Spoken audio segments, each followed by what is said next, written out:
नमस्कार किसान भाइयों, मेरा नाम है अजित और आपके फार्मिंग चैनल एग्रोबिट में आपका स्वागत है। आज हम डिस्कस करेंगे एक प्लेटफॉर्म एग्रोबिट के बारे में। एग्रोबिट किसान को कैसे मदद कर रहा है, क्या क्या हेल्प कर सकता है, उस प्लेटफॉर्म पे किसान के लिए क्या क्या है। पिछले 5 सालों में सिक्किम, मेघालय, मणिपुर, जोधपुर, नांदेड़, अकोला, इडुक्की, मैसूर, मल्टीपल लोकेशन पे हमने किसान के मटेरियल को कनेक्ट करने की कोशिश की है।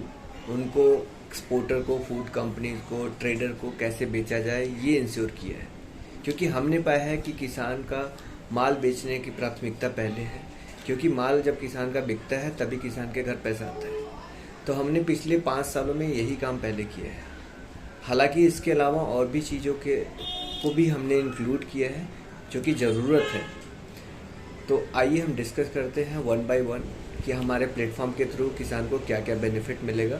और सबसे पहले मेरा रिक्वेस्ट है, चैनल को सब्सक्राइब करिए और मैक्सिमम किसानों तक इस बात को पहुंचाए, इस वीडियो को भी पहुंचाए, इस एप्लीकेशन के भी बारे में बताएं कि क्या क्या वो, ताकि आने वाले वीडियोस में हम मल्टीपल चीज़ों पे आपको गाइड कर सकें और क्या सही है, क्या करना है, क्या नहीं करना है, उस पर भी हमारा जो एक्सपीरियंस है पैन इंडिया में, जो भी हम काम कर रहे हैं, किसानों से मिल रहे हैं, नए चीज़ों को देख रहे हैं, वो हम कोशिश करेंगे आप तक पहुंचाएं।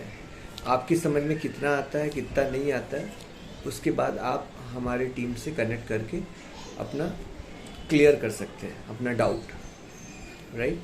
तो पहला काम हम लोग कर रहे हैं वो है एडवाइजरी का, क्योंकि राइट इन्फॉर्मेशन ज़रूरी है चीज़ों को करने के लिए। एडवाइजरी में हम सबसे पहले क्या करते हैं कि किसान अच्छे खाद, अच्छे बीज कहाँ से ले, क्योंकि जो मार्केट से किसान लेता है वो गुणवत्ता, ऑब्वियसली कई अच्छी कंपनियों के माल वहाँ पे होते हैं, बट कई ऐसे भी कंपनियों के माल होते हैं जो अच्छे रिजल्ट के लिए ज़्यादा से ज़्यादा पेस्टिसाइड या ज़्यादा से ज़्यादा मात्रा पेस्टिसाइड का यूज करती है, जो कि कल के लिए हमारे लिए हानिकारक है और खेत के लिए भी हानिकारक है।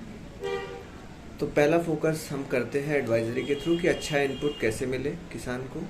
सेकेंड हमारा रहता है कि कौन से नए ट्रेंडी क्रॉप में किसान घुस सकता है। एग्जाम्पल के लिए मोरिंगा फार्मिंग कर सकता है, व्हीट ग्रास फार्म कर सकता है, स्ट्रॉबेरी कर सकता है, मशरूम कर सकता है, क्या कर सकता है। तो ये हम अवेयर करते हैं नए मार्केट में, नए जगहों पे क्या क्या चीज़ें चल रही हैं, वो आसानी से किसान तक पहुँचे। इसलिए हमने ये यूट्यूब चैनल आप लोगों के लिए बनाया है और प्लेटफॉर्म भी बनाया है। बट किसान को एक बात ध्यान रखने की ज़रूरत है, कई बार किसान बड़े एक्साइटमेंट में पूरे के पूरे खेत में नए क्रॉप कर देते हैं। आसानी तो रहती है बट वो बेच नहीं पाता। फिर उसका ये बिलीफ होता है कि ये चीज़ चलती नहीं है। चलती सारी चीज़ है, लेकिन हर चीज़ का एक मार्केट पहले से सेट होता है तभी बिकता है।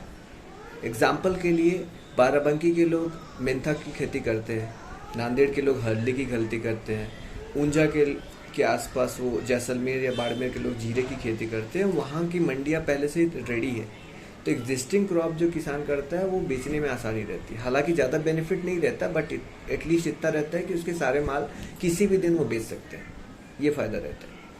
इसीलिए जब भी किसान नया क्रॉप करे, एग्जाम्पल के लिए तो उसके पास 5 एकड़ है, तो वो 1 एकड़ या आधे एकड़ पे ही ट्राई करे और अपने साथ अन्य किसानों को भी जोड़े। हो सकता है डॉक्यूमेंटेड ना जोड़े, बट बातचीत करके 10-5 किसान को इकट्ठा करने से मल्टीपल बेनिफिट है।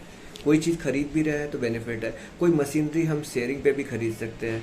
सो कई फ़ायदे हैं इकट्ठा होकर फार्मिंग करने का। तीसरी बात क्या है कि कोई चीज़ यदि वो पैदा भी कर रहा है तो एक वैरायटी करेगा तो बायर उसमें इंटरेस्ट लेगा, क्वांटिटी ज़्यादा रहेगी तो गाड़ी भर जाएगा तो इजीली वो बेच भी सकता है। तो इस तरीके के बेनिफिट उसको मिलते हैं। तो हमेशा ग्रुपिंग में फार्मिंग करें, ठीक है।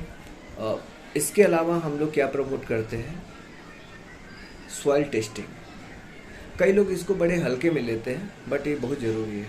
कई बार क्या होता है, किसान को ये रहता है पहले से ही कि मेरे को 1 बैग यूरिया, 1 बैग DAP खेत में यूज करना ही करना है, 1 एकड़ में, या 2 बैग यूज करना है। हमारी खेती अच्छी होती है क्योंकि हम 2 एकड़, ये कई बार गांव में ये रहता है प्रचलन कि हम ज़्यादा यूज करते हैं इसलिए हम ज़्यादा प्रोडक्शन लेते हैं। बट इम्पॉर्टेंट वो नहीं है, इम्पॉर्टेंट ये है कि आपका खेत खराब हो रहा है। और इम्पॉर्टेंट ये है कि यदि खेत में नाइट्रोजन की ज़रूरत है तो नाइट्रोजन ज़्यादा मात्रा में पड़ेगा, ना कि DAP। यदि ऑलरेडी वो ज़्यादा है तो 1400 रुपये का खर्च करके किसान क्यों डाले।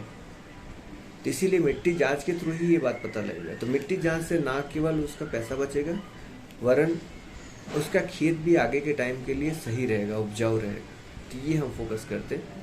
लेटेस्ट मशीनरी को भी हम लोग प्रमोट करते हैं, क्योंकि लेटेस्ट मशीनरी से किसान का काम आसान होता है। सबसे हार्ड वर्किंग काम जो है किसान का है, खेती का है। तो खेती में नई टेक्नोलॉजी, छोटे छोटे इक्विपमेंट से आजकल काफ़ी कुछ काम आसान हो रहा है। और किसान यदि खुद नहीं खरीद पा रहा है तो 4 लोगों का ग्रुप जो बनाया है उसके साथ मिलकर कर सकता है।